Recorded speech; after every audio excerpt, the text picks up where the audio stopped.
A millionaire follows his housekeeper who took food every day and discovers a shocking secret. Before we begin, leave a comment below and let us know what city you're watching from. Enjoy the story. James Holloway looked at the security monitor with a puzzled expression. Sarah Mitchell, the housekeeper who had worked in his mansion for almost a year, was hurrying out through the back of the property. It wasn't the first time he had noticed this secretive behavior.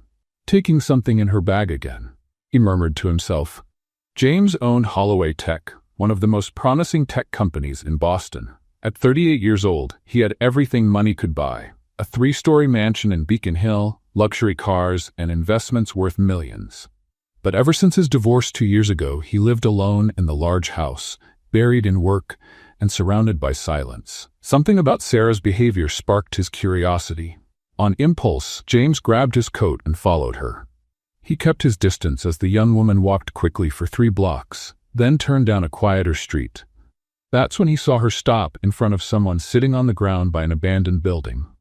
A thin, exhausted-looking woman held a small girl in her arms. A boy around 5 stood beside her, staring sadly at the ground. Homeless.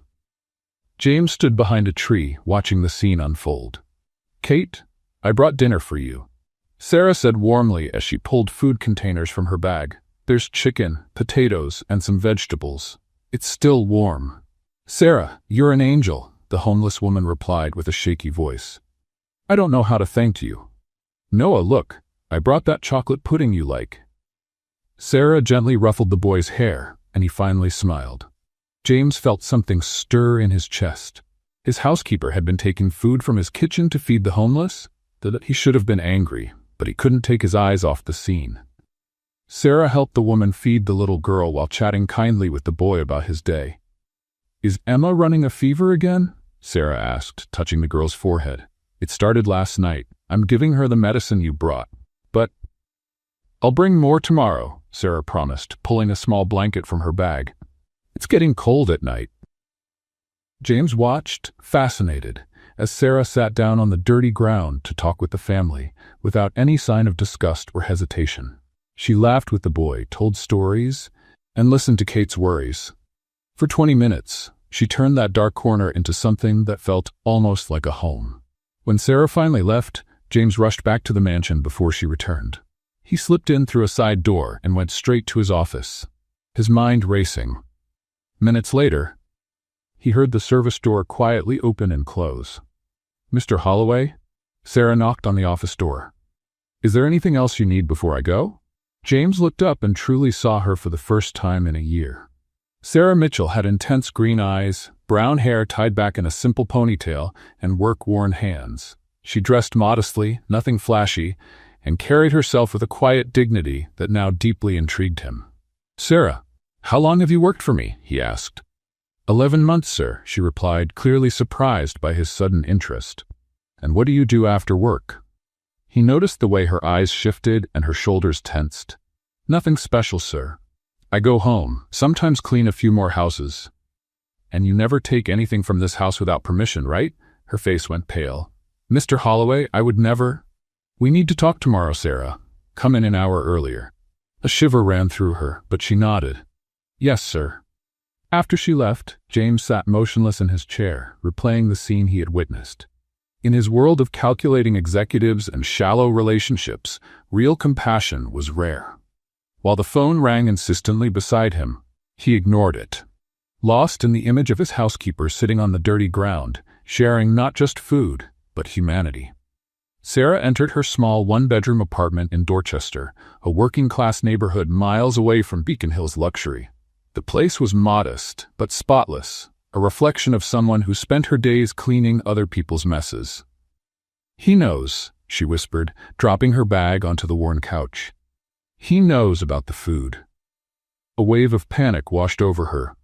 Losing the job at the Holloway mansion would mean not being able to pay rent, and it would also mean she could no longer help Kate and her children. Sarah opened the nearly empty fridge and stared at her dinner. Half a sandwich and an apple. She always set aside part of her own food to go with what she brought back from the mansion. She never took anything valuable or any money, just leftovers that would usually be thrown away. Did that make her a thief in the eyes of her millionaire boss? Meanwhile, just a few miles away, James Holloway sat alone at his extravagant dining table. The chef had prepared a perfect salmon with organic vegetables, but he just poked at the food, lost in thought. "Anything else, Mr. Holloway?" asked Martha, the housekeeper. "Martha, what do you know about Sarah, the cleaning lady?" The housekeeper looked surprised by the question. "Sarah? She's a good woman, works hard, always on time. We've never had any problems." "Does she have any family?" "Not that I know of, sir. She doesn't talk much about her personal life." "Why do you ask?"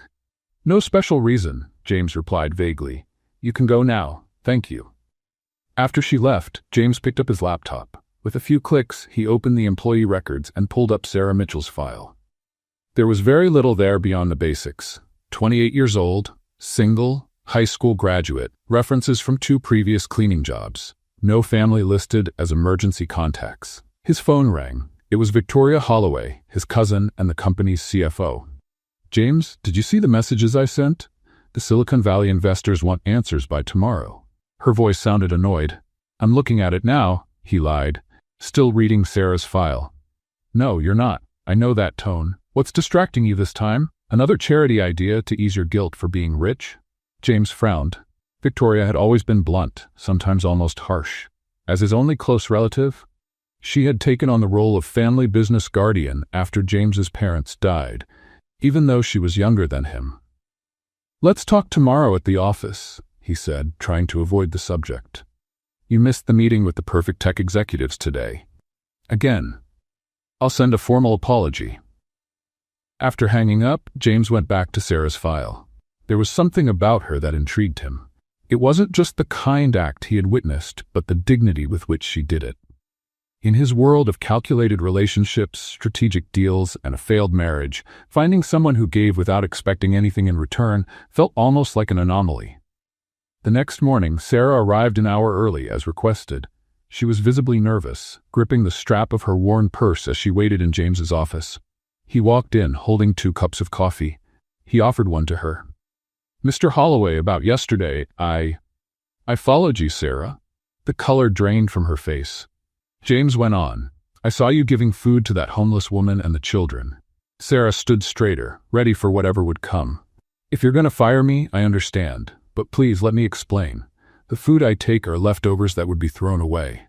I've never taken anything valuable, I swear. Kate and her kids are." "How long have you been doing this?" James interrupted, his voice calm. 6 months. I met Kate just after she lost her apartment. Emma had just been born." James took a sip of coffee, studying Sarah over the rim of his cup. "You've been sharing your own dinner with them too, haven't you?" Sarah's eyes widened. "How did you?" "I saw your face when the boy smiled at the pudding. That wasn't just kindness, Sarah. That was sacrifice." She looked down. "It's not a big deal. I've been through hard times too." James set the cup down and walked to the window, looking out at the city of Boston waking up. "Do you know how much money I donated to charity last year, Sarah?" "No, sir." $3 million. He turned to face her. "But not once did I sit on the floor with someone who needed help. Not once did I look in the eyes of someone receiving that money." Sarah stayed quiet, unsure where the conversation was going. "What do Kate and the kids need besides food?" he asked suddenly. "A place to live. A job for Kate. School for Noah. Medical care for Emma. She has asthma." James nodded slowly, an idea forming in his mind. "Sarah, I'm not going to fire you. In fact, I want to make you an offer." "An offer?" Sarah repeated, uncertain. James motioned for her to sit down. There was something different in his eyes, a kind of intensity Sarah hadn't seen before. "I want you to keep helping Kate and her kids, but on a bigger scale," he explained. "Not just with leftovers and basic medicine." "I don't understand." "I'm offering to fund a real social project. A place where Kate and others in the same situation can get real help, and I want you to run it." Sarah stared at him, speechless. "Is this a joke?" "I never joke about money," he replied seriously. "I'm asking you to stop being my cleaning lady and become the director of a new social project funded by the Holloway Foundation." "But why? And why me? I don't have the background for something like that." James leaned forward, resting his elbows on his knees. "Background? You kept a family going for 6 months with leftover food and your own resourcefulness. That's more qualification than most NGO directors I know. Sarah shook her head, not believing what she was hearing. Mr. Holloway, this makes no sense. You barely know my name, and now you want to give me a job running an entire project? Why? What do you get out of this? The question hung in the air. James hesitated, then stood up and walked over to a picture frame turned face down on his desk. He flipped it over, revealing a photo of him with an older couple. My parents. They built Holloway Tech from the ground up. When they passed away 5 years ago, they left me not just the company, but also a legacy of social responsibility that I never really fulfilled. He paused. My ex-wife used to say I helped people from a distance so I wouldn't have to get emotionally involved. Sarah watched him closely. James took a deep breath before going on. 3 weeks ago, I was diagnosed. Brain tumor. Sarah gasped, but James raised a hand to stop her. The doctors say I have between 6 months and a year, maybe less. Mr. Holloway, I'm so sorry. I don't want your sympathy, he cut in firmly. I want your help. Seeing you yesterday, sitting on that dirty floor, really connecting with those people, it made me realize I've spent my whole life keeping the real world at arm's length. He paused. Before I go, I want to do something that truly matters. Sarah stayed silent, taking it all in. A question came to her mind. And what if I say no? Then I'll find someone else, but I doubt I'll find anyone with your natural instinct for this. Sarah stood and paced the room, trying to sort her thoughts. Finally, she turned to James. What exactly would my job be? First, finding a suitable place for the community center. Then, putting together a team, developing programs. He waved his hand slightly. You understand these people's real needs better than I do. And Kate? We'll start with her and the kids. A place to live, medical care for the girl, school for the boy. Sarah crossed her arms. Why do I feel like there's more to this than you're telling me? James gave a faint smile. Sharp. Yes, there's something else. He went back to the desk and picked up a folder. My cousin Victoria is brilliant when it comes to business, but she has a very traditional view of charity. She believes in one-time donations, not structural change. If she finds out about this project, she'll do everything she can to stop it. So, I'll be your secret rebel? Something like that. Officially, you'll be hired as my personal assistant. In reality, you'll have full freedom to develop the project, with direct access to a specific account. Sarah shook her head. This is crazy. I have no experience managing anything, let alone a large-scale social project. You've got something more important, genuine empathy. The rest can be learned. He held out his hand. So do we have a deal? Sarah looked at his outstretched hand, knowing her answer could change not only her own life, but Kate's and many others. On one condition, she said finally. I have to stay true to myself. No pretending, no office politics. James nodded. That's exactly why I chose you. When they shook hands, neither of them had any idea of the storms ahead, or how that simple gesture would shape their futures in ways neither of them could imagine.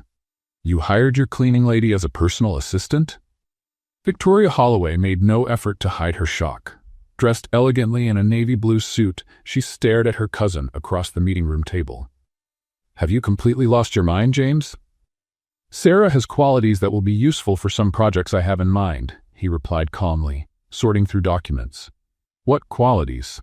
Knowing which cleaner works best on marble. Victoria gave a dry laugh. What's your real interest in this woman? James looked up from the papers. You always assume the worst in people, Victoria, and you've always been far too naive. She leaned forward. Is this because of the doctor's news?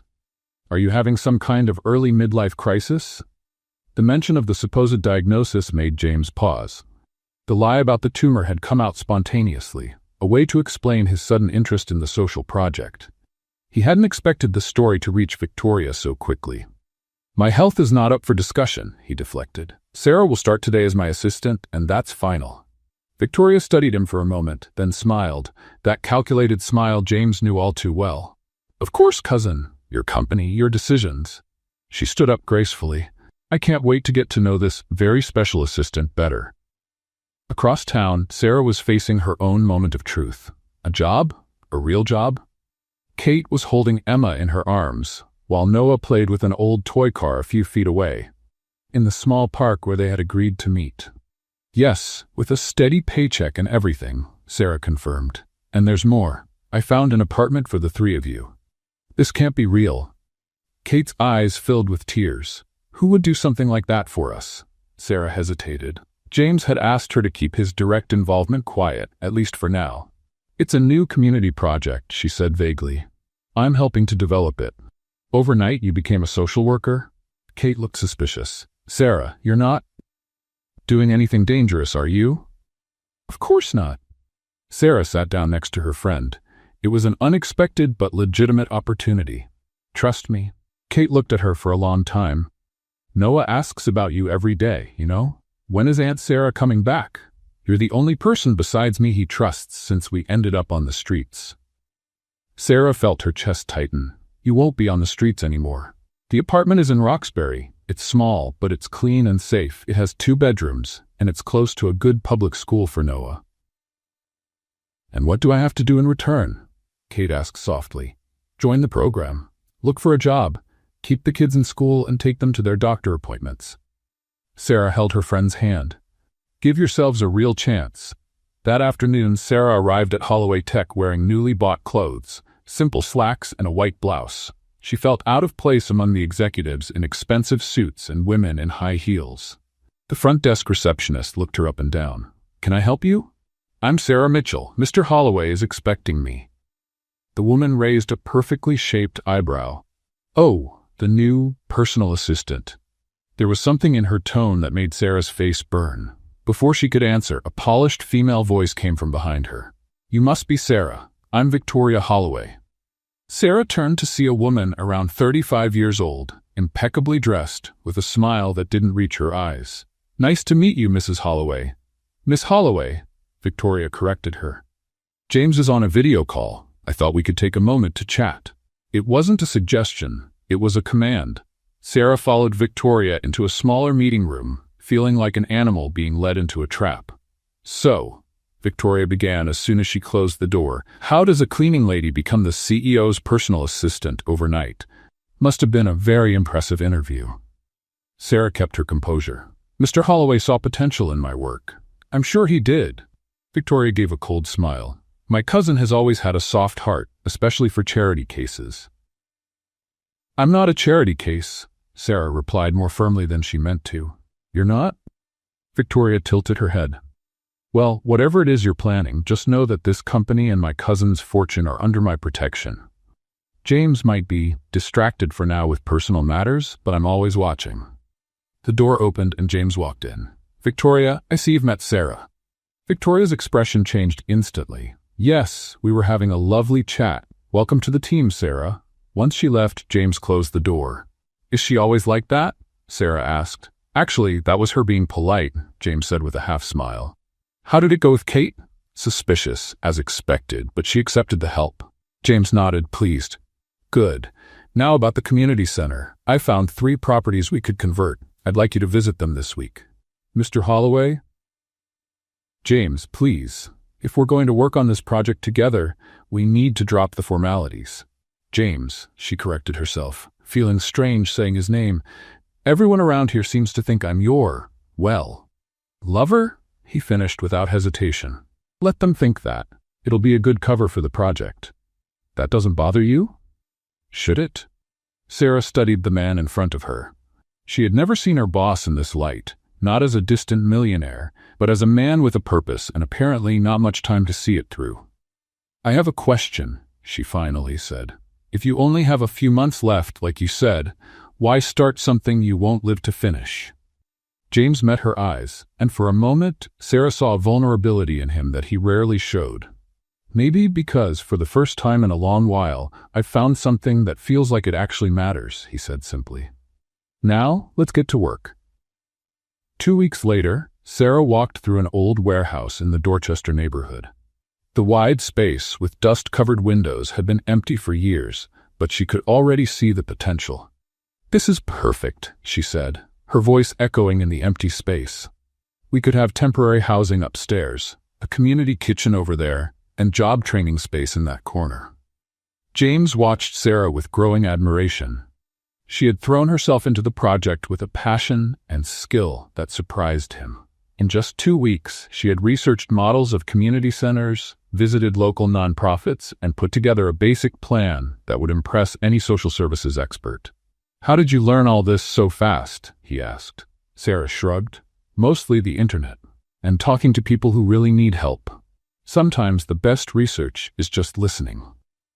"I agree," said a woman's voice behind them. Victoria was standing at the entrance, elegant as always in her expensive dress, looking completely out of place in the dusty space. James frowned. "How did you find us?" Victoria smiled. "I handle the company's finances, remember? Any significant purchase crosses my desk, including the acquisition of this charming location." Sarah and James exchanged uneasy glances. "Victoria, I was going to tell you," James began. "About your little charity project?" she interrupted, walking through the space and running her fingers along a wall with clear disapproval. "A center for the homeless, from what I gathered in the paperwork. Noble. Expensive, but noble." "The money is coming from my personal account," James said. "And the name of the foundation on the documents?" Victoria asked. "Holloway, the same name our company carries, the same name our investors associate with cutting-edge technology, not soup for the homeless." "Please don't talk like that," Sarah cut in, unable to hold back. Victoria turned slowly to face her, eyebrows raised in theatrical surprise. "Excuse me? The cleaning lady has opinions on corporate strategy now?" James stepped forward. "Sarah is managing this project under my direct supervision, Victoria." "Is she? Fascinating." Victoria walked up to Sarah. "Then tell me, Sarah, what experience do you have in running social projects? What's your academic background? Before dusting off my cousin's mansion, where exactly did you work?" Sarah met Victoria's stare without flinching. Real experience doesn't always come with a degree. "Diplomatic," Victoria said with a humorless laugh. James always had a soft spot for lost causes. First the failed marriage, and now. She waved vaguely at the space around them. "This." James looked like he was about to explode, but surprisingly, it was Sarah who stepped forward. "Miss Holloway, I understand your concern about the company's reputation. That's why we're planning to launch this as a separate initiative, with its own branding. The investors don't even need to know, unless we want to use it later for social marketing." Victoria and James looked at Sarah, equally surprised. She went on, "As for my experience, I'm learning fast, and I have something a lot of trained managers don't: direct contact with the people we're trying to help. I know exactly what they need, because I live among them." Victoria studied Sarah for a moment, then gave a smile that held no warmth at all. "Impressive. A cleaning lady with a talent for public relations." She turned to James. "Keep your little charity toy, cousin. If it helps you cope during this difficult moment, who am I to judge? Just keep the numbers separate, and I'll live with it." After Victoria left, a heavy silence hung between them. "She's going to look into you," James finally said. Victoria never lets things go. Sarah felt a chill run through her. What could she find? "That depends. Do you have something to hide?" That night, alone in her apartment, Sarah opened a box hidden in the back of her closet. Inside were yellowed newspaper clippings and carefully preserved photographs. With trembling fingers, she picked up a newspaper article with the headline, "$1 Million Fraud Shakes Chicago Financial Market." The photo showed a man in a suit being led away by police, and just behind him, slightly out of focus, was a younger Sarah, dressed in elegant clothes she could barely remember wearing.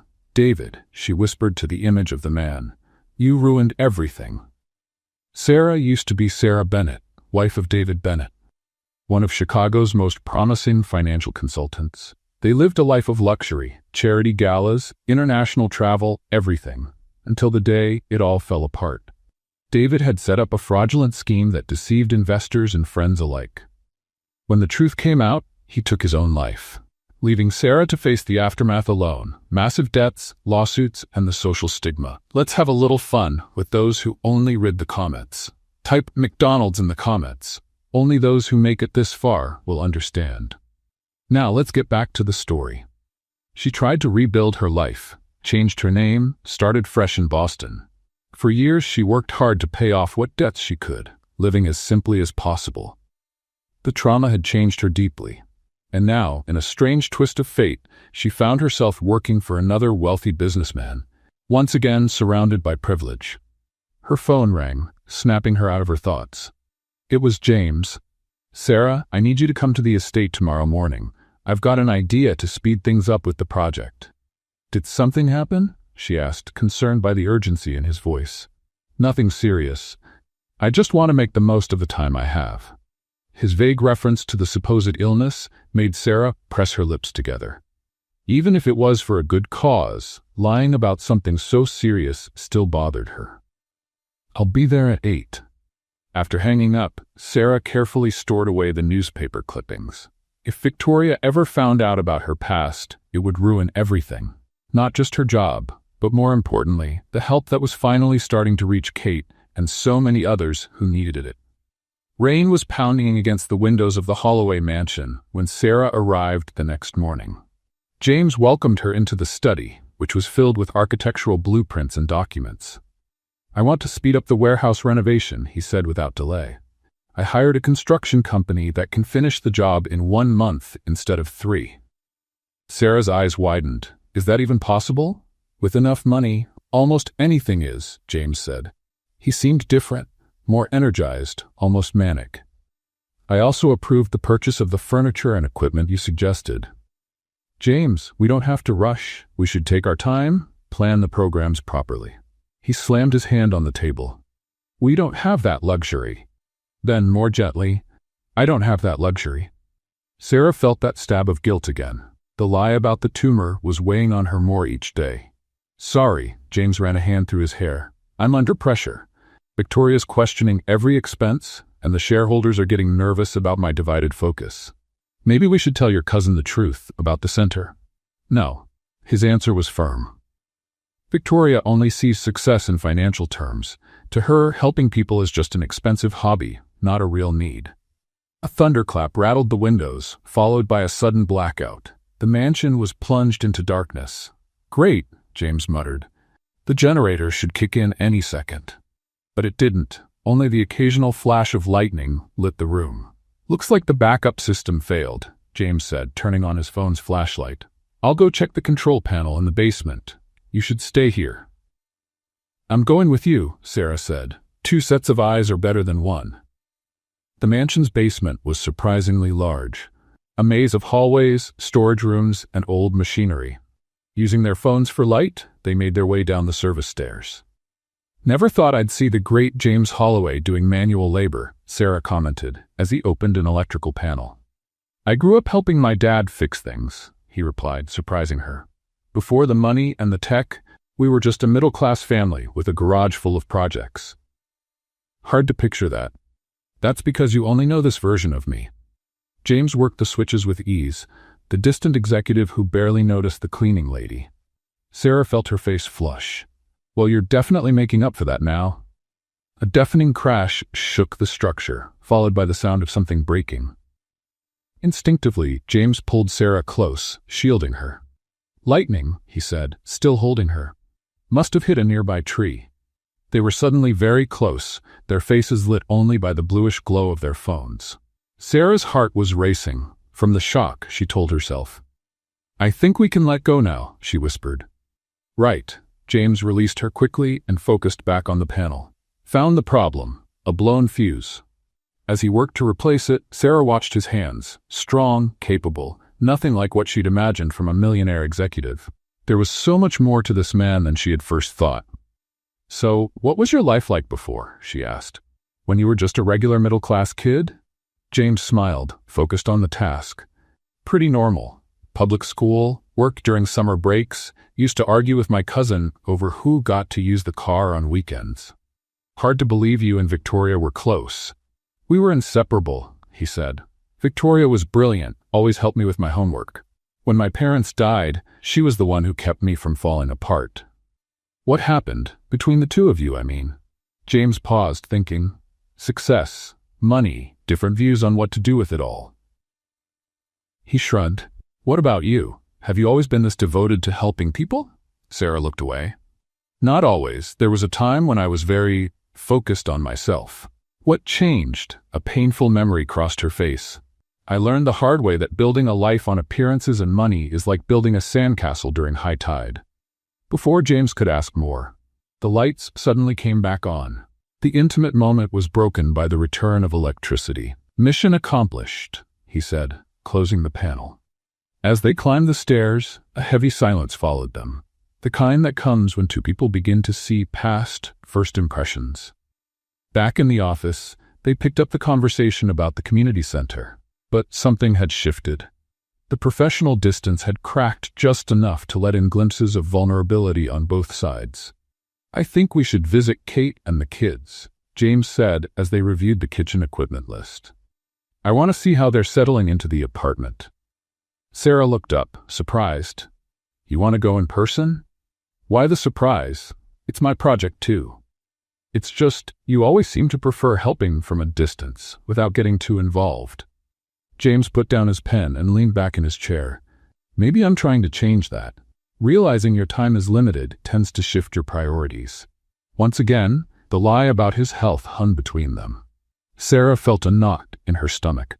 If he was changing his life based on a false diagnosis? "James, about your condition." "I don't want to talk about it," he interrupted firmly. "Each day has enough troubles of its own, right? Today, we're planning something that will help hundreds of people. That's what I want to focus on." Sarah nodded, swallowing the words that wanted to come out. How could she tell him she knew exactly what it was like to lose everything?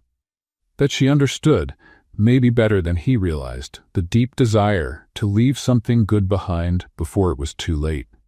The next day, they visited Kate at the small apartment in Roxbury. Noah ran to Sarah the moment they walked in, wrapping his arms tightly around her legs.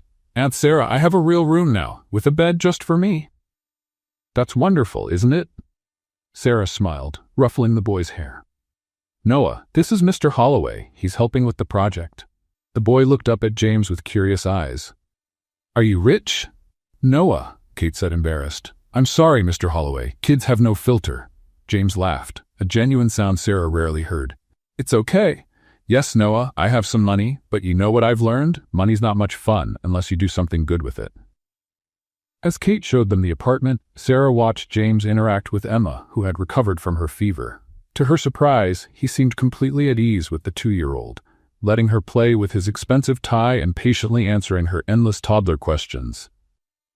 "You're good with kids," Sarah said as they headed back to the car. "I had a younger sister," he replied, a shadow passing over his face. "She died when we were teenagers. Leukemia." "I'm so sorry, I didn't know." "You won't find it in any business magazine," he said with a sad smile. "It doesn't fit the image of the ruthless CEO of Holloway Tech." In the car, James grew quiet. Kate's smart. With the right training, she could work in admin or support. "She used to be a legal assistant before everything fell apart," Sarah said. "A tough divorce, medical issues with no insurance, and suddenly, she was on the street." "How did you meet her?" Sarah hesitated. "It was by chance." I recognized the look. That look people have when they've lost everything and still can't believe it happened. James studied her for a long moment, like he was trying to solve a puzzle. "Sometimes I get the feeling you understand way more than you let on, Sarah." She turned to the window, watching the streets go by. "We all have our secrets." The event hall at the Renaissance Hotel sparkled with golden lights and elegant floral arrangements. Boston's elite mingled with champagne flutes, evening gowns, and polite conversation. It was the fundraising dinner for the new Horizonte Community Center, a name carefully chosen to leave out the Holloway surname, just as James had promised Victoria. Sarah watched the scene with a mix of fascination and discomfort. Wearing a simple black dress borrowed from Martha, the housekeeper, she felt like an outsider among so many wealthy and influential people. "Relax," James said as he came over and handed her a glass of water. "You're doing wonderfully. Half these people think I'm your mistress. The other half think I'm some kind of personal charity project," she muttered. "And what does it matter what they think? We're here to get donations, not win a popularity contest." James looked especially sharp that night in his perfectly tailored tuxedo.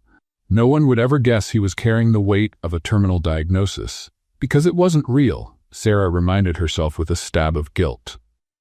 The past few weeks had been intense. The community center was taking shape quickly. Kate was already working part-time at the front desk, Noah was enrolled in the local school, and Emma was attending a subsidized daycare. 5 other families had joined the pilot program. The early results were promising enough to justify tonight's gala. "James, what a lovely surprise!"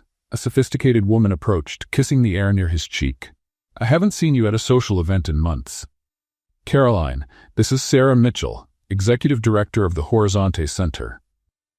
The woman looked Sarah up and down. "Fascinating. I've always admired your knack for discovering hidden gems, James." As Caroline walked away, Sarah sighed. "This is going to be a long night." "Just keep your focus," James said, gently touching her elbow. "All of this is about making sure the center keeps going when I'm not here anymore." The memory of the lie weighed on her again. Sarah was about to say something when Victoria appeared, stunning in a red dress. "Cousin," Victoria said with a smile, "I have to admit I'm impressed. This event is far more elegant than I expected." "Sarah planned the whole thing," James replied. Victoria turned to Sarah with a sharp smile. "Hidden talents everywhere, it seems. First a housekeeper, then a personal assistant, now an event planner." "I just did my job," Sarah replied politely. "Of course." Victoria took a sip of her champagne. "James, the Andersons want to discuss that investment. Do you mind?" As James walked off with Victoria, Sarah took the opportunity to look around the room. Bankers, business people, local politicians, all there to attach their names to a noble cause, without necessarily understanding the reality of the people they claim to help. "Miss Mitchell?" A waiter approached. "There's a phone call for you. They said it's urgent." Out in the hotel lobby, Sarah answered the phone. Worried. It was Kate, sounding panicked. "Sarah, someone's here asking questions about you. A very well-dressed woman. She says she works for a background check agency." Sarah felt her blood run cold. "What exactly did she ask?" "How we met, how long I've known you," and then she started showing pictures. "Old pictures of you, Sarah, from Chicago." "Kate, don't talk to anyone else. I'm coming right now." As she hung up and turned around, she found Victoria standing behind her, a triumphant smile on her face. "Trouble in paradise, Sarah? Or should I say, Sarah Bennett?" The world seemed to stop. You sent someone to Kate." "Basic due diligence," Victoria said with a shrug. "Did you really think I'd let a total stranger manipulate my cousin and threaten our company without finding out who she is? Especially someone with such an interesting past." "It's not what you think." "No?" Victoria raised a perfectly shaped eyebrow. "Wife of one of Chicago's biggest financial criminals, living under a false name, planted inside the home of one of Boston's wealthiest men? It sounds exactly like what I think." "I had nothing to do with David's crimes." "Easy to say now." Victoria glanced at her diamond watch. "In exactly 10 minutes, I'll be on that stage thanking everyone for coming. After that, I'll be making an important announcement about certain irregularities found in the project." Panic surged in Sarah's chest. "Victoria, please. This project is helping real people. Don't destroy it out of revenge." "Revenge?" Victoria let out a laugh. "This is business, dear. I'm protecting the Holloway family's interests just like I always have." She stepped closer and whispered, "James has been emotionally vulnerable since the diagnosis. You saw an opening and took it. Classic setup." "There is no diagnosis," Sarah said quietly. "James made up the tumor." Victoria blinked, momentarily thrown off. "What? He lied about being sick to justify the project. He's not dying." For a moment, Victoria looked genuinely shocked. Then her face hardened. "Even worse, you both lied to manipulate everyone." She adjusted her evening bag. 10 minutes, Sarah. I suggest you use that time to say goodbye to your little project." As Victoria walked away, Sarah rushed back into the ballroom, desperately scanning the room for James. She found him speaking with a group of potential donors. "James, we need to talk. Now." He picked up on her urgency right away. Excusing himself from the group, he followed Sarah to a quiet corner. "Victoria knows everything," Sarah said quickly. "About my past in Chicago, about your fake diagnosis, all of it. She's going to expose everything in 10 minutes. James went pale. "How?" "She looked into my past, sent someone to talk to Kate. James, she's going to tear it all down." For a moment he looked stunned. Then, surprisingly, a cold calm settled over his face. "Why didn't you ever tell me about Chicago?" Sarah didn't expect that. "What? Does that really matter right now?" "Yes, it does. You were married to David Bennett, the man who ran a multi-million-dollar investment scam." I didn't know what he was doing. You didn't? James stepped back. You lived with him, Sarah. Enjoyed the money, the parties, the trips. Is it really possible you never suspected a thing? His words hit her like slaps. You're believing her? After everything we've built together? We built it on lies, he said bitterly. You hid your past. I pretended to be sick. To help people. Everything we did was to help real people.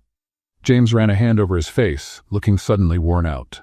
Maybe Victoria's right. Maybe I let myself get caught up in the perfect story, the kind-hearted cleaner secretly feeding the poor. No, Sarah felt tears sting her eyes. Don't do this. Don't let her ruin something good over corporate politics. The MC announced the thank you speeches would begin in 5 minutes. I'll talk to her, James said. Maybe I can strike a deal. What kind of deal? Our names are on the line. No, Sarah, my name is on the line. My family's name, my company's. Her words came out before she could stop them. And what about the people we're helping? Kate, Noah, Emma? Don't they matter? James hesitated, the inner struggle showing clearly in his eyes. Of course they matter, but I have to think about the bigger picture. The bigger picture? You were a different man in the basement during that blackout, a man who cared about what really matters. Before he could respond, Victoria stepped up to the stage, glowing in her red dress. The microphone squealed slightly as she adjusted it. Good evening, everyone. On behalf of the Holloway family, I want to thank you for attending this charity event. Sarah looked at James one last time, seeing only hesitation on his face. With her heart breaking, she turned and walked toward the exit. Before we move on to the thank yous, Victoria continued, I have an important announcement about the Horizon Community Center and who's really running it. Sarah didn't stay to hear the rest. With tears streaming down her cheeks, she left the elegant hall and stepped into the cold Boston night, feeling like she was once again losing everything she had built. 3 days had passed since the disaster at the fundraiser. Sarah couldn't even turn on the TV, afraid to see her face on the local news, her past exposed for all to see. Her phone was full of missed calls. Kate, Martha the housekeeper, even some unknown numbers. But still, nothing from James. Her small apartment had never felt so suffocating. She was slowly packing her few belongings, preparing for yet another escape, another fresh start. Chicago, now Boston. What city would be next? A firm knock at the door startled her. Sarah froze, heart racing. Was it the police? Reporters? Old creditors finally catching up with her? Sarah? It's me. Kate, please open up. With a sigh of relief, Sarah unlocked the door. Kate came in quickly, holding Emma in her arms. Noah clung tightly to her hand. Thank God you're okay, Kate said, hugging her with one arm. I tried calling 1,000 times. I'm sorry, I just wasn't ready to talk to anyone.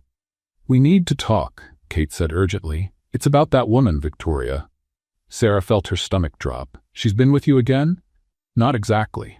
Kate set Emma down and pulled a crumpled envelope from her bag. She sent a private investigator who showed me this. It's newspaper clippings about you and your ex-husband. Sarah took the envelope with trembling fingers. And what did you say to him? The truth. Kate sat down on the worn-out couch, pulling Noah close. That I was a legal assistant at the office that investigated David Bennett's case. That I saw you hand over evidence against him months before the scandal broke. Sarah stared at her friend, stunned. You worked on the case? Kate nodded. When you found me on that street 6 months ago, I recognized you right away. Sarah Bennett, the wife who turned in her own husband and still got treated like she was guilty. Why didn't you say anything? You were clearly starting over, using a different name. It wasn't my place to drag up a painful past. Kate gave a sad smile. Besides, I was in a humiliating place myself, a former legal assistant living on the streets. Sarah sank into the nearest chair. All this time, you knew, and I was even more grateful for your help, knowing you had lost everything too. Kate squeezed Noah's hand. But that's not what matters now. You need to know what happened after you left the event. Sarah's heart raced. Victoria exposed me, didn't she? She ruined the project? She tried, Kate said with a mysterious smile. She started talking about fraud and imposters, but before she could say your name, Mr. Holloway took the microphone. James? He publicly admitted he lied about having a brain tumor. took full responsibility, saying he made up the illness to explain his sudden interest in charity because he didn't want to look weak to the shareholders. Sarah covered her mouth. He confessed? Completely. And then, to everyone's shock, especially his cousins, he announced he was donating $30 million of his personal fortune to permanently fund the Horizon Center. Kate shook her head, still amazed. The room exploded in applause. Victoria looked like she was about to faint. And, what about me? He said the project director had to step away for personal reasons, but that your work had been essential. He didn't mention anything about your past. Sarah could hardly believe it. James had protected her. Even after learning the truth, he had saved the project, even at the cost of his own reputation. That's not all, Kate went on. Yesterday, the investigator came to my apartment again. He said Victoria Holloway wanted to meet with me personally. And did you go? With Noah and Emma, yes. I thought she wanted more dirt to use against you, but... Kate paused. She wanted to confirm my story, about you turning in your husband, about you being innocent. And I showed her documents I kept from that time. Statements, dates. I proved you tried to expose David months before the scandal, but no one believed the gold-digging wife. Kate took a deep breath. Sarah, Victoria offered me a job in Holloway Tech's legal department. Sarah blinked several times, trying to take it in. She what? She said she needed someone with verifiable integrity to oversee legal compliance on the project. I start Monday. Kate gave a nervous smile. Full salary benefits, corporate daycare for Emma. The pieces started to come together in Sarah's mind. James hadn't just taken the blame publicly. He was rebuilding the project, with or without her. And the Horizon Center? She finally asked. It's moving forward. Renovations are underway, and new families are being interviewed. Kate hesitated. They're looking for a new director, Sarah. Mr. Holloway keeps asking about you. A lump rose in Sarah's throat. He knows how to find me. He thinks you don't want to be found. That's what he told Victoria, right in front of me. If Sarah wants to come back, the door is open. If she'd rather start fresh somewhere else, I'll respect her choice. Noah, who had been quiet the whole time, tugged at Sarah's sleeve. Aunt Sarah, are you leaving? Please don't. Looking into the boy's worried face, Sarah felt her defenses crumble. For years she had run from her past, hiding behind a new name, a new city, an anonymous life. She had helped Kate and the kids quietly, always keeping her distance. But now, for the first time, she had a chance to face the truth, and maybe still be accepted. What do you think I should do, Kate? Her friend smiled. I think you already know the answer. The next morning, Sarah took a deep breath before walking into the Holloway Tech building. The front desk security guard, who used to ignore her when she was just a cleaning lady, now watched her with curiosity. I have a meeting with Mr. Holloway, she said, surprised by the firmness in her own voice. In the elevator, she nervously adjusted the only blazer she owned, bought from a second-hand store for her job interview as a cleaner more than a year ago. The executive office was quiet when she arrived. The secretary looked up, surprised. Ms. Mitchell, we weren't expecting to see you again. Is Mr. Holloway in? He went to check on the community center construction. He should be back in an hour. The secretary hesitated. Ms. Mitchell, a lot of what's being said around here, not all of it is true, is it? Sarah gave a slight smile. It rarely is. Instead of waiting at the office, Sarah decided to follow her instinct. She took a cab to the community center address in Dorchester. The old warehouse was nearly unrecognizable, with scaffolding covering the front and workers moving all around. And there he was, in the middle of the organized chaos, James Holloway, in jeans and rolled-up sleeves, reviewing blueprints with the site supervisor. For a few seconds, Sarah just watched him from a distance. There was something different about him now, something more real, less calculated than the polished CEO she had first met. Finally, gathering her courage, she walked toward him. James turned, as if sensing her presence, and froze when he saw her. Sarah. Her name came out like a sigh of relief. I heard you're looking for a director, she said simply. A slow smile spread across his face. Are you applying for the job? That depends. What happened to the last one? She had a complicated past, but she also had a kind of integrity I was slow to recognize.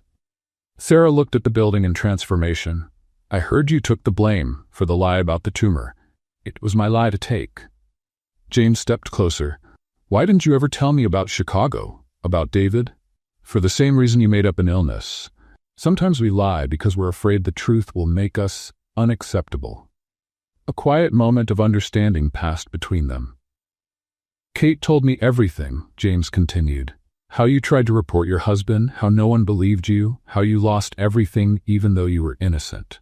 He shook his head. I should have asked before judging, and I should have trusted you with the truth. We built this project on lies, like I said that night, but what we've built itself isn't a lie. James motioned toward the building. This is real. What we're doing for Kate, for Noah and Emma, for all these families. It's real. Sarah felt tears starting to form. Does Victoria still hate me? James gave a slight smile. Victoria never hated you. She was afraid you were like Diane. Who? My ex-wife. She married me for the money, and when we divorced, she took a fortune. James shrugged. Victoria's always been a little too protective. She hired Kate. Yes, to my surprise. Apparently, my cousin has a soft spot for women who stand up to the system to do what's right. He held out his hand. So what do you say, Sarah? Ready for a fresh start? No more lies this time? Sarah looked at his outstretched hand, feeling the weight of the past few years. The fall, the fight, the lonely rebuilding. Then she looked at the community center, where others would now have the chance to rebuild their own lives. No more lies, she agreed, taking his hand. But the handshake quickly turned into something more, a spontaneous hug, full of relief and possibility. The following weeks flew by. The Horizonte Community Center was coming together fast. Sarah threw herself into the work with renewed energy, this time without the burden of her secret. James stayed involved too, surprising everyone with how personally committed he was to the project. Mr. Holloway, we've got an issue with the industrial kitchen, Sarah said as she walked into his office one afternoon, carrying blueprints and budget notes. The health code requires. James, he corrected without looking up from his paperwork. How many times do I have to remind you? It's hard to break the habit after calling you Mister for a whole year. He finally looked up at her, a playful smile on his lips. You look different. I went to the salon, Sarah said, unconsciously touching her freshly cut hair. For the first time in years, she had allowed herself a small luxury. Kate talked me into it. It suits you. Less hidden. The casual comment struck a chord. That was exactly how Sarah had been feeling in recent weeks. Less hidden. Her real name had quietly been restored on official documents, lifting the constant fear of being found out. Speaking of Kate, she continued quickly, she's adjusting really well in the legal department. Victoria seems impressed. Victoria is more impressed with you, James revealed. She'll never admit it out loud, but she respects your resilience. Sarah smiled, a little surprised. Her relationship with Victoria had gone from open hostility to a sort of cautious respect. The truth about her past had, ironically, created an unexpected connection. They both understood the cost of protecting what they valued. So the kitchen, Sarah got back on track, spreading the plans out on the table. We need to make a change to the original layout. As they went over technical details, Sarah couldn't help but notice how their dynamic had changed. They were no longer boss and employee, or even benefactor and beneficiary. They were working as equals, each bringing their strengths to the table. That evening, almost everyone had already left when Sarah finally shut down her computer. To her surprise, James appeared at the door of her new office. Still here? It's almost 9 o'clock. I could say the same to you, she said with a yawn. Some things never change. You're still the last one out. Actually, I was waiting for you. He looked strangely nervous. I thought we could have dinner. To go over the project, of course. Sarah studied his face for a moment. Of course, the project. The restaurant James picked was elegant but not flashy, a place where they didn't feel out of place in their work clothes. During dinner, they talked about the community center, the new families chosen for the program, the vocational courses starting next month. But eventually, as expected, the conversation turned more personal. You never told me exactly what happened, James said gently. In Chicago. Sarah played with her napkin, gathering her thoughts. The short version, I married young, to a charismatic man who seemed to have the world at his feet. David was brilliant with money, or so everyone thought. Including you? For a while, yes. He gave me everything I thought I wanted: status, comfort, security. Sarah took a sip of water. But then I started noticing things that didn't add up, numbers that didn't match, investors who seemed too nervous. I confronted David, and he swore it was just aggressive strategy, nothing illegal. But you didn't believe him. Something felt off. I started digging, collecting documents. When I realized how big the fraud was, I was horrified. People had trusted him with their life savings. James listened closely as she went on. I took the evidence to a law firm that specialized in financial fraud. That's where Kate worked.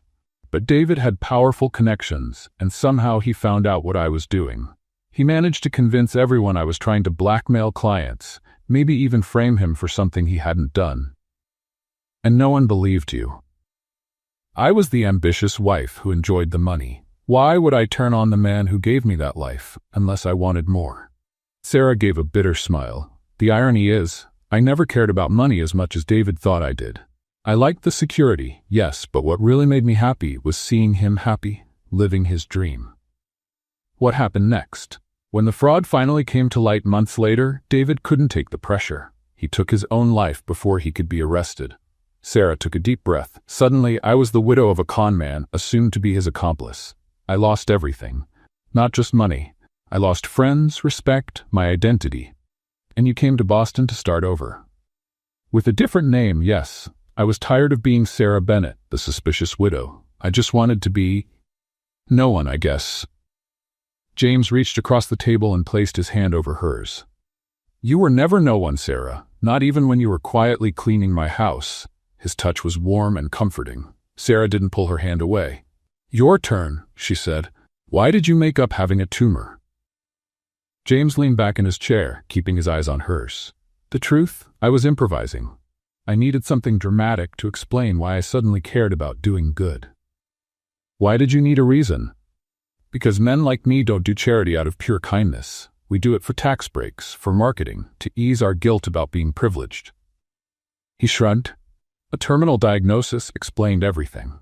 No one would question a man trying to make peace before he dies. That's cynical. It's realistic. Victoria would have shut down the project if I'd simply said I was moved by the kindness of my housekeeper feeding the homeless. Sarah thought about his words. Still, lying about something that serious? It was wrong, I know. James seemed genuinely sorry.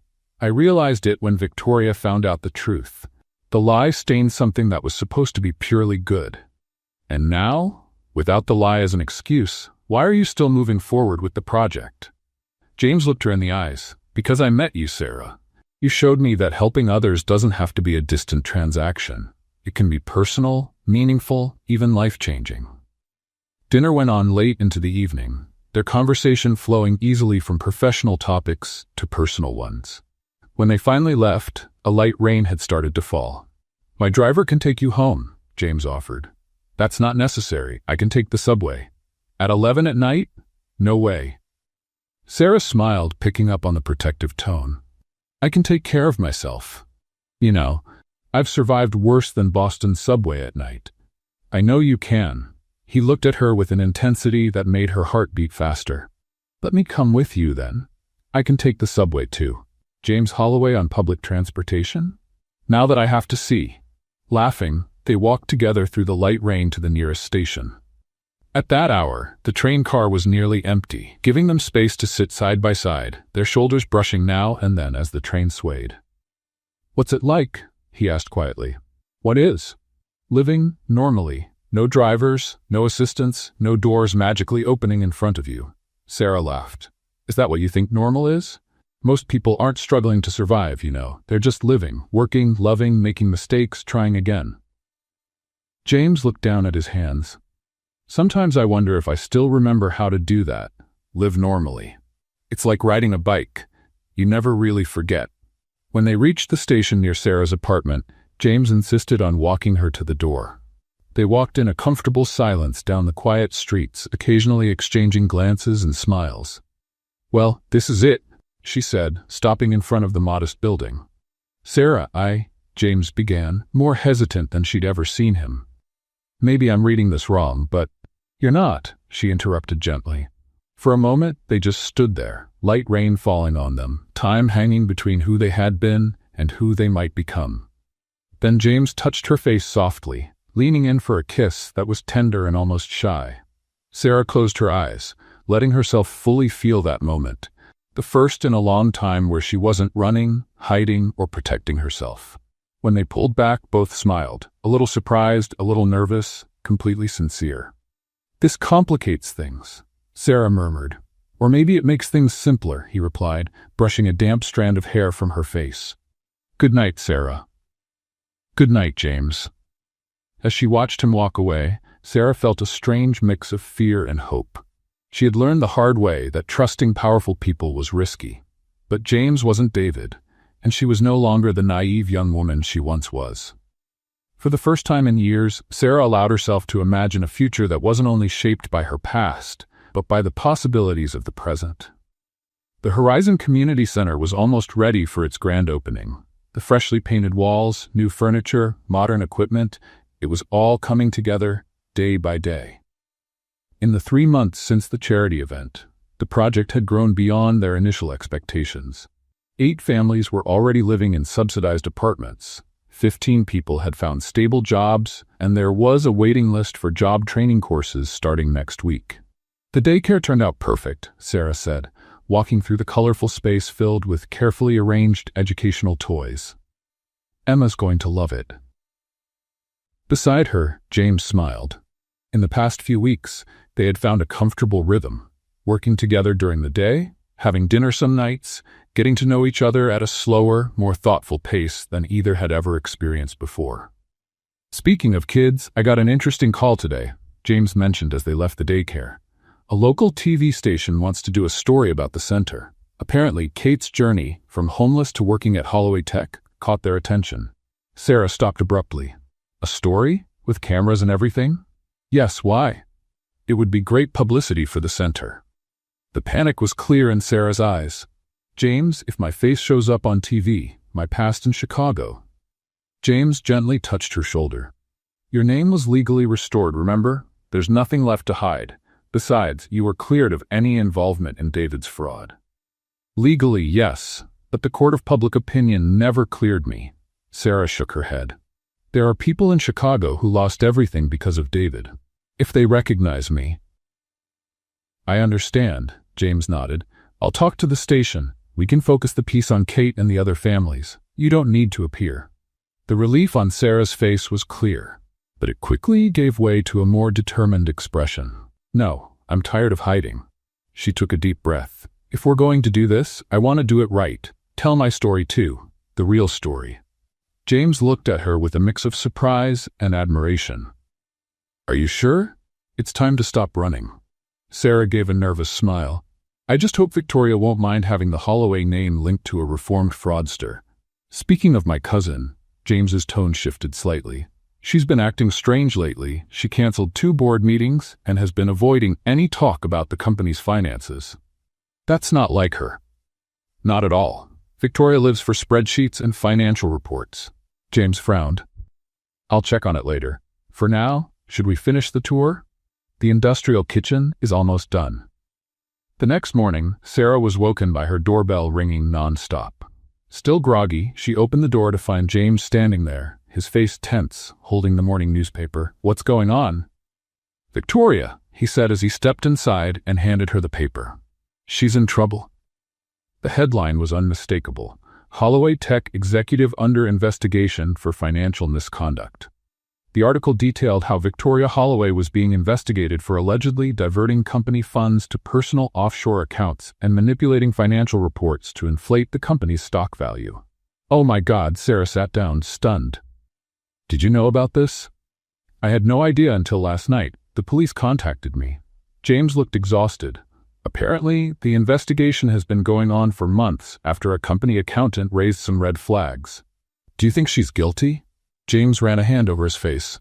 "Honestly, I don't know. Victoria has always been tough in business, but dishonest.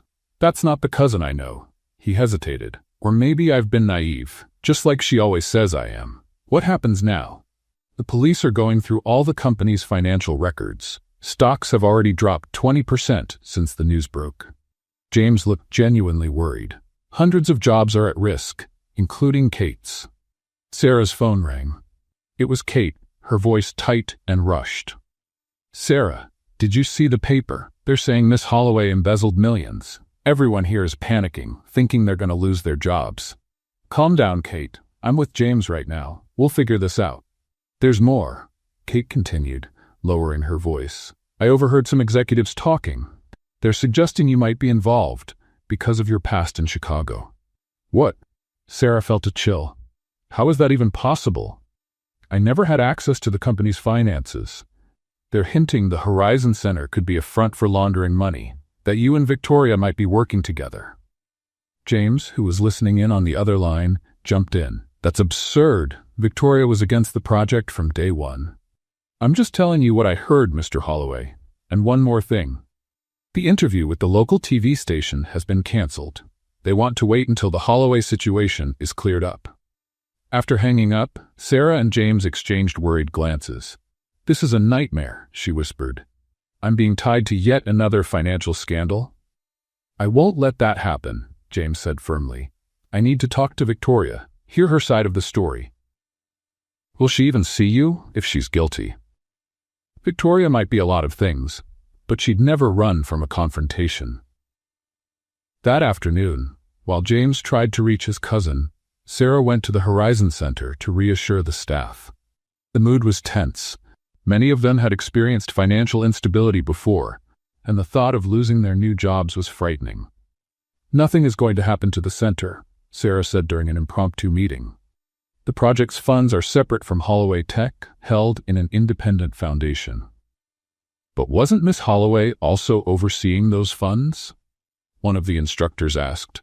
Sarah hesitated. It was true that Victoria, as part of her recent cooperation with the project, had taken on oversight of the foundation's finances, mostly to reassure investors rather than out of necessity. "We'll go over every account, but the funding for this year is already secured," she replied, trying to sound more confident than she felt. When Sarah returned to her office, she found a surprise. Victoria Holloway was sitting in her chair, elegant as always, despite the dark circles under her eyes. "Victoria? What are you doing here?" "Hiding from the press," she said with a humorless smile. "Ironic, isn't it? Seeking refuge in the one place I tried to shut down." Sarah carefully closed the door. "James is looking for you, so is the police." "I know, I'll speak to them soon." Victoria glanced around the modest office. "You've done a good job here, Sarah. Better than I expected." "Victoria, what's going on? Are the accusations true?" The executive let out a deep sigh. "Not the way they're being reported. Yes, I moved some funds. Yes, I altered a few reports, but not for personal gain." "Then what for?" "To save the company." Victoria stood up and walked over to the window, looking out over the courtyard where children played under supervision. 2 years ago, Holloway Tech was on the brink of collapse. James was deep in depression after his divorce, barely paying attention to the business. New competitors were popping up, faster, more innovative. And you stepped in. Someone had to. I made hard decisions, some right at the edge of legality, but all to protect our family's legacy. She turned to face Sarah. "The problem is, once you start bending the rules, it gets harder and harder to stop." Just then, the door swung open and James walked in, his face a mix of relief and anger when he saw his cousin. "Victoria, the whole city's looking for you." "James," she remained surprisingly calm. "I was just explaining to Sarah how we ended up here." "Then explain it to me too," he demanded, shutting the door. "The chief accountant is cooperating with the authorities, showing transactions I never approved." "Millions of dollars, Victoria." "To save your company," she replied coldly. "While you were mourning your failed marriage, I kept everything running. When we were desperate for capital, I came up with solutions. Illegal solutions. Necessary solutions." Victoria raised her voice for the first time. "You think that Silicon Valley investment appeared out of nowhere? Or that the government contracts came just because we smiled nicely?" She shook her head. Someone had to get their hands dirty. Sarah watched the exchange, a troubling feeling growing inside her. The justifications, the financial manipulation for a supposed greater good, it reminded her too much of what David had done. Except Victoria genuinely seemed to believe she was protecting the company, not herself. Victoria, Sarah said gently, the worse it gets, the harder it is to stop. Believe me, I've seen it happen. Victoria looked at her for a long moment. The difference, Sarah, is that I always knew exactly what I was doing, and I'll face the consequences. What consequences? James asked, now calmer. The company might go under. Hundreds of people could lose their jobs, thought. The Holloway name will be dragged through the mud. Victoria gave a sad smile. Unless there's a convenient scapegoat. Someone with a complicated financial past. Sarah felt the blood drain from her face. Are you suggesting? I'm not suggesting anything.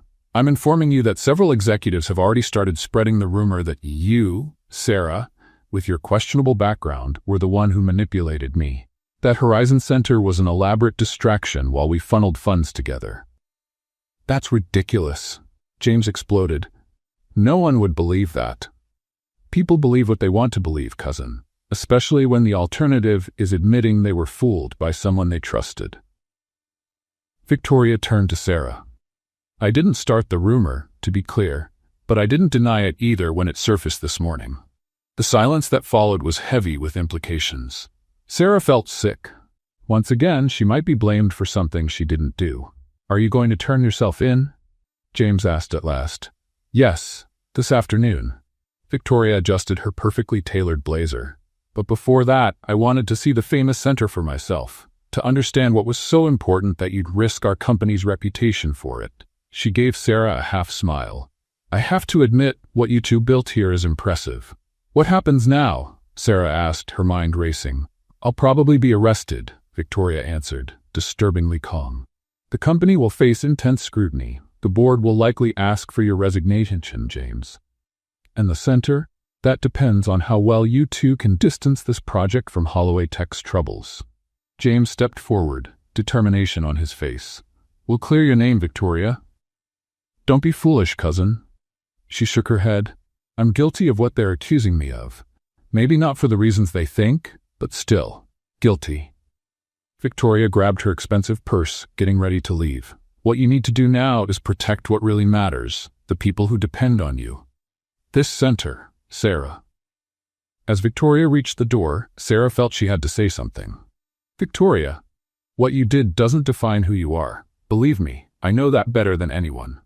The executive paused, turning back with a thoughtful look. Maybe you're not the worst thing that ever happened to my cousin after all. With a final nod, she walked out. James and Sarah stood in silence, trying to process what had just happened. She's going to sacrifice herself, James finally said quietly, and let the rumors about you keep spreading. Sarah took a deep breath, forcing herself to think clearly. We need to act fast. The interview with the local TV station. They canceled, remember? Then let's find another station. We have to tell our story before the rumors become the truth. A spark of determination lit up in James's eyes. I've got a better idea. Let's hold a press conference. Today. Today? There's no time to lose. Victoria's turning herself in this afternoon, and the rumors about you are already out there. James grabbed his phone. I'll call the press, the investors, everyone involved. It's time the full truth came out. As he started making calls, Sarah tried to calm the panic rising inside her. Years ago in Chicago, she had stayed out of the spotlight while David faced the accusations alone. It had ended badly. The public had judged her just as guilty as him. Would it be different this time? James, she said, cutting in while he was still on the phone, what exactly are you planning? He covered the receiver with his hand. Press conference at 4 o'clock at Holloway Tech's headquarters. I'll lay it all out. How the project started with a lie about the tumor, Victoria's financial moves, her motives, everything. And what about me? My past? Especially about you. It's time the world meets the real Sarah Bennett, the woman who had the courage to report her own husband, rebuild her life from scratch, and help others do the same. Sarah's fear slowly gave way to growing resolve. Yes, it was time to stop running, time to stop letting others tell her story. By 3 o'clock, as they were preparing for the press conference, James got a call that changed everything. Victoria had turned herself in, just as she'd promised. But before that, she had submitted documents detailing all of her actions, and to everyone's surprise, documents that completely cleared Sarah of any involvement. Even more surprising, Victoria admitted that she had originally planned to use the Horizon Center as a cover for embezzling funds, but changed her mind after seeing the real work being done there. Instead, she quietly transferred $5 million from her own fortune to the center's foundation, securing its operations for at least 2 more years, no matter what happened to Holloway Tech. "I don't understand," Sarah said, confused. "Why would she do that?" James looked just as surprised. "Maybe Victoria has more layers than we thought." The press conference was a storm of camera flashes and questions. James took the lead as CEO of Holloway Tech, first confirming the accusations against Victoria, but also explaining that her actions were desperate attempts to save the company during a crisis. "Victoria Holloway made serious mistakes, and she'll be held accountable," he said. "But it's important to understand that her actions, while wrong, weren't driven by personal greed. They were a twisted effort to protect her family's legacy and the jobs of hundreds of people." Then, to everyone's surprise, James called Sarah up to the podium. With her heart pounding, but her voice steady, she faced the crowd of reporters and cameras. "My name is Sarah Bennett. 6 years ago in Chicago, I was the wife of David Bennett, a financial consultant who committed a massive fraud. When I discovered what he'd done, I tried to report him, but no one listened. After the scandal broke and my husband took his own life, I lost everything, not just material things, but my identity, my credibility, my voice." The cameras kept flashing as she went on. "I moved to Boston, changed my name, and started over as a janitor. That's when I met people like Kate and her children, people who were also victims of things beyond their control. The Horizon Community Center was born out of the belief that everyone deserves a second chance." Then Sarah looked straight into the cameras, determined to take control of her story for the first time. "There are rumors linking me to the financial troubles at Holloway Tech. Let me be clear. I had absolutely no involvement in Victoria Holloway's actions. I'm no longer a silent victim, and I won't allow my story to be twisted again." The press conference went on for nearly 2 hours, with James outlining the company's restructuring plans and Sarah explaining the work being done at the Horizon Center. For many journalists, the real story, the former socialite turned janitor who was helping the homeless, was even more compelling than the fraud allegations. Let's have a little fun with those who only read the comments. Type Pepsi in the comments. Only those who made it this far will get it. Now let's continue the story. When it was finally over, James and Sarah found themselves alone in the now empty conference room, exhausted but relieved. "You were amazing," he said, taking her hands in his. "I'm shaking," Sarah admitted, "but for the first time in years, I feel like I've gotten my voice back." "What Victoria did, that secret donation?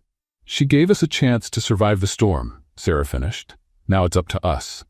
James nodded, pulling her into a hug. "Do you think we can do it? Save the center, even with all this bad publicity?" Sarah rested her head on his shoulder. "We can, because now we're not building on lies, we're building on the truth, imperfect as it may be." That night, as they headed home, they both knew tough days lay ahead. The company was in crisis, the center under scrutiny, and Victoria was facing serious legal consequences. But for the first time, Sarah didn't feel the urge to run, to hide, or to reinvent herself in another city under another name. She was finally ready to face the world as she truly was, Sarah Bennett, a woman with a complicated past and a future full of possibility. 6 months had passed since the media storm around Holloway Tech and the Horizon Community Center. Fall had given way to winter, and now winter was slowly stepping aside for the first signs of spring in Boston. Sarah stood by the window of her new office at the center, watching children play in the freshly renovated courtyard. Among them, Noah ran with joy, now hardly recognizable from the shy, undernourished boy she had first met on the street over a year ago. Emma, nearly 3, proudly showed off her colorful rain boots to the other kids. "Thinking about how much has changed?" Kate's voice broke into her thoughts. Sarah smiled at her friend, who now led the center's legal department, offering free assistance to families in need. "It's surreal, isn't it? Sometimes I wake up thinking I'm still in that tiny apartment, worried about late rent." Kate nodded, fully understanding. "And sometimes I still jump at noises outside, afraid someone's going to steal what little we have." She looked out at her kids playing freely. "I'll never be able to thank you enough for everything you've done." The fallout from the financial scandal had been intense, but surprisingly different from what they had feared. After the press conference, Sarah's story, her fall from grace in Chicago, her life as a janitor, and her devotion to helping others, captured the public's imagination. What could have been another devastating scandal turned into a story of redemption and second chances. Victoria had pleaded guilty to multiple charges and received a 5-year sentence, reduced to 3 for cooperating with authorities. She was now serving her time in a minimum security federal prison, where, ironically, she had started a program teaching financial and business skills to fellow inmates. Holloway Tech survived, though it was smaller and restructured. James had surprised the board by announcing he would split his time between the company and the Horizon Center, something unthinkable for the once single-minded executive. "The new group of families arrives tomorrow," Kate said, checking her calendar. 5 families, 12 kids in total. "Are we ready? Are the apartments furnished?" "All set, thanks to the weekend volunteers." Kate paused briefly. "Sarah, did you see today's paper?" "I haven't had the chance yet. Why?" Kate pulled a copy from her bag. Victoria gave an interview from prison. Sarah took the paper and quickly found the article.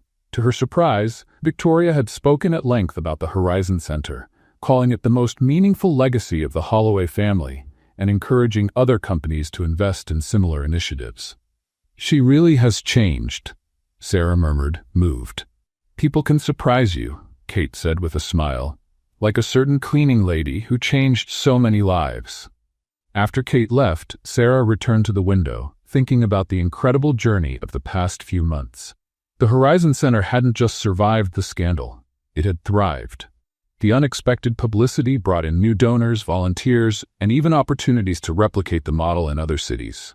Her phone rang. It was James. "Sarah, can you come to the estate tonight? I have something important to discuss." The seriousness in his voice worried her. "Is everything okay, James?" "Everything's perfectly fine," he assured her. I need you here. At 7? "Of course, I'll be there." The rest of the day, Sarah tried to focus on her work, but her mind kept drifting back to James's mysterious tone. In recent weeks, their relationship had reached a new level of closeness and understanding. From reluctant coworkers to project partners, from friends to something deeper, the progression had been natural and easy, built on mutual respect and growing admiration.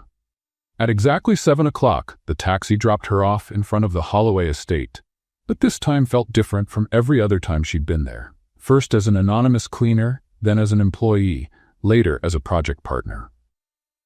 Tonight, the house was lit differently, with soft lights outlining a path through the garden. Martha, the housekeeper, opened the door with a knowing smile. "Good evening, Sarah. He's waiting for you in the back garden." "In the garden? In this cold?" Sarah asked, confused. Martha just smiled wider. "Follow the lights." Curious, Sarah walked through the house she once used to clean, following the trail of small lanterns that led into the garden. When she opened the back door, she caught her breath. The garden, usually formal and a bit stiff, had been transformed. Hundreds of tiny lights hung from the trees, creating a magical starlit effect. A path of white rose petals led to the central gazebo, now wrapped in flowers and more lights. And in the center of the gazebo stood James, dressed more sharply than ever in a dark suit, but with an expression she'd never seen before. A nearly visible vulnerability, a very human nervousness that made her heart race. "James," she murmured, walking slowly toward him. "What is all this?" He reached out his hand, inviting her into the gazebo. "Do you remember the first real conversation we had? Right here in this garden when he thought you were about to get fired for bringing food to Kate?" Sarah smiled at the memory. "How could I forget? I thought my life was over, again. And I thought mine was finally beginning." James looked at her, his gaze deep and steady. "Sarah, that day, I lied about being terminally ill because I didn't know how else to explain, not even to myself, why I cared so much about what you were doing. Why that simple act of kindness touched me so deeply." He took her hands, his touch gentle but steady. "Now I understand. You showed me a world beyond my own.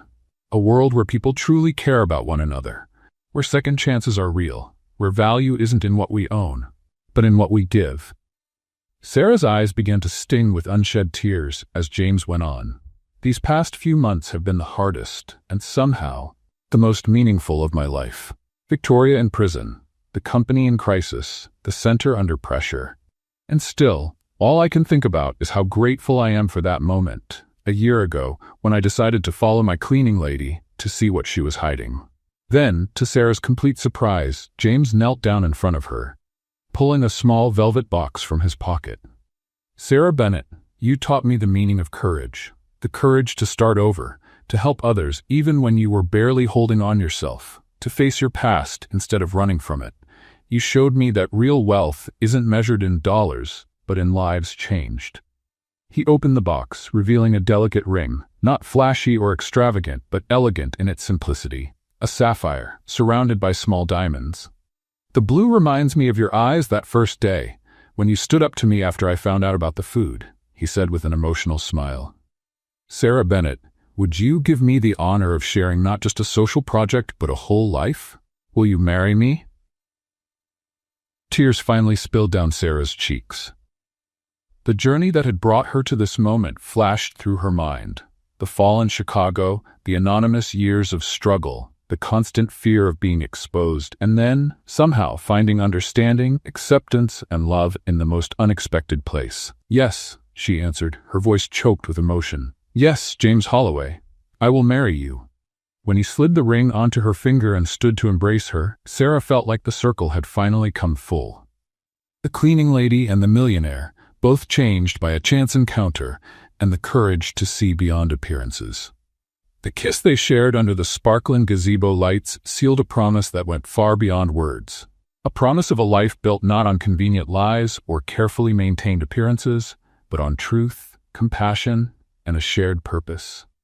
The Horizon Community Center had never looked so full of life as it did that spring afternoon. The freshly painted walls were decorated with simple flowers and soft lights.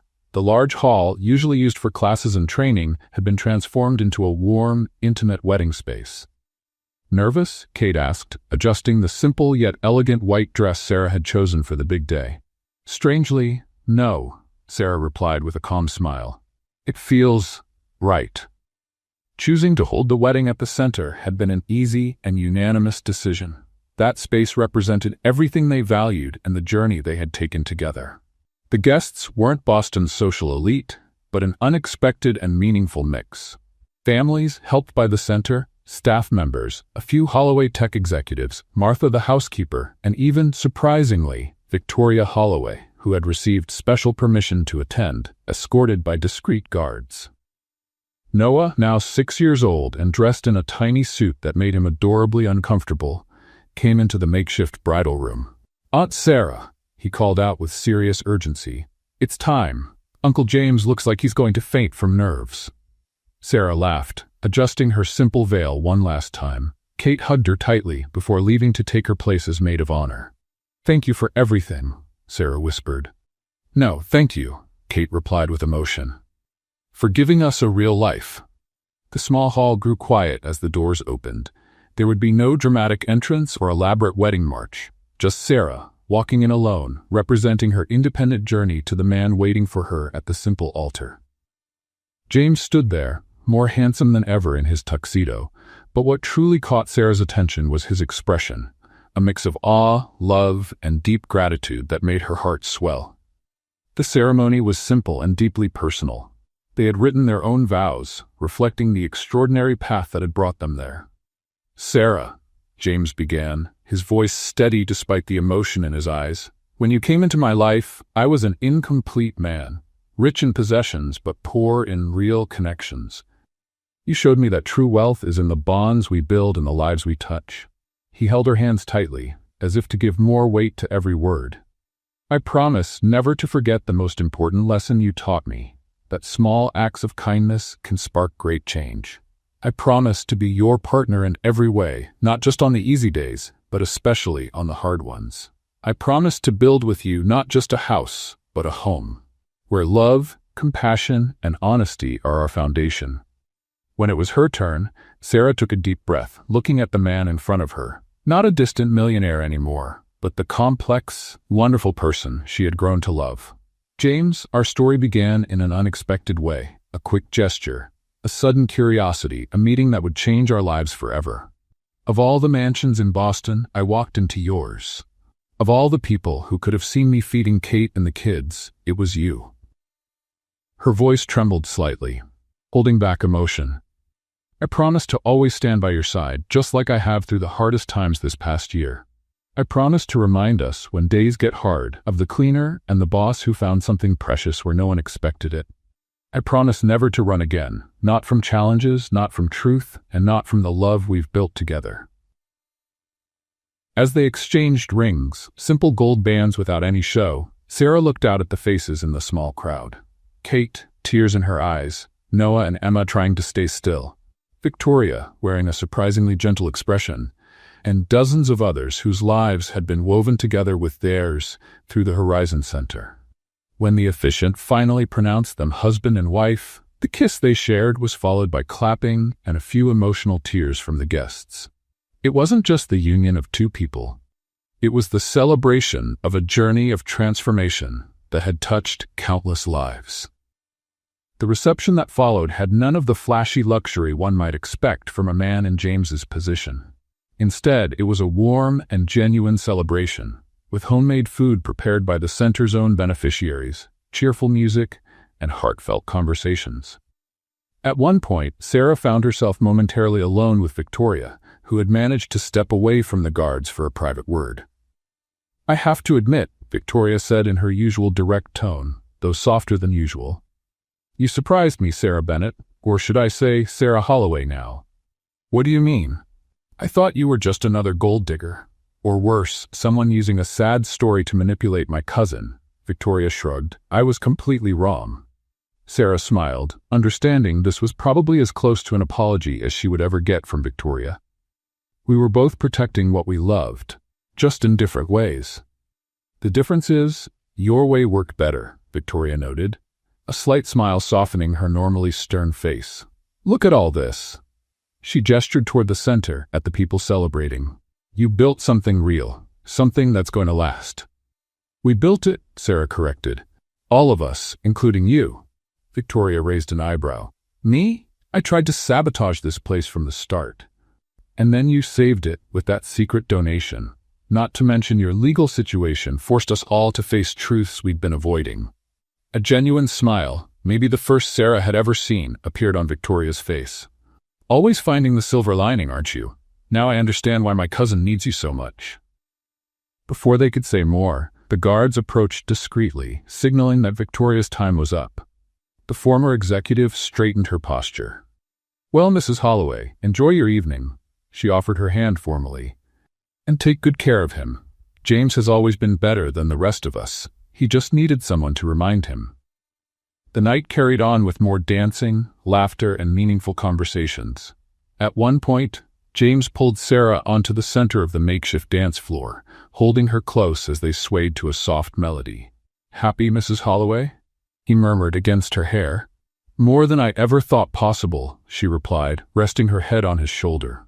Looking around, Sarah saw Kate dancing with Noah on her feet, saw Emma fast asleep in the arms of one of the daycare staff, saw former homeless residents chatting happily with Holloway tech executives, worlds colliding and blending in ways that once seemed impossible. "You know what I think about sometimes?" James asked gently. "What?"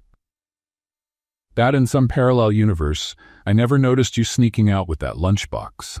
I never followed you to Kate. I stayed the same lonely, work-obsessed man. And you stayed just the invisible janitor." Sarah shivered slightly at the thought. What a sad universe that would be. "That's why I'm grateful every day, that I paid attention, just once in my life, to what really mattered."